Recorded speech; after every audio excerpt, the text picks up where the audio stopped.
first of all we're going to select the tool. So we want tool number 3. So select it on down the bottom there. Yeah. Switch to a manual mode there. Yep. And then press your button down the bottom there. Over here. Yep. To index it round. That's got your tool. Make sure, I would personally press home and just make sure the X is at 0 return. No, the home button. That's the one, yeah. And press your X to take you back to 0. Yeah, your 0 return light will come on there. And then what we're going to do now is press tool offset up the top there. Yeah, and you'll see measuring unit on. If you press that, your arm will come down. Okay. And then what we're going to do is in hand wheel, so select that, yeah, wind the tool close to where you're gonna set it.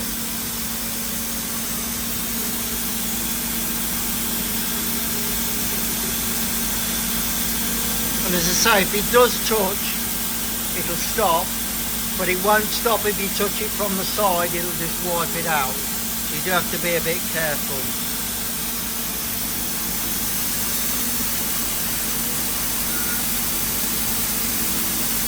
You're going to get somewhere near, and then what we have to do, we have to press tool set measure, and you'll see when you press that the tool will go blue, the one that you're setting, and then you can press the button to drive it into the tool, into the measurement arm, and when it touches it'll bleed. Now just press the opposite direction to move it away. Yep. Now use your hand wheel to, your hand wheel there to move it to the X position.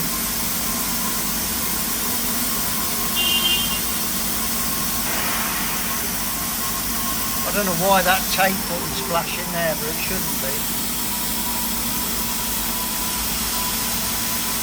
Yeah. You can hit reset on that to get rid of that blue alarm. Yeah. Press tool set measure. It goes blue again, and then just drive it into the measurement arm, and it'll bleep, and you'll see the number change. It touches. Move it away again. Yeah. And then use your hand wheel just to move it away.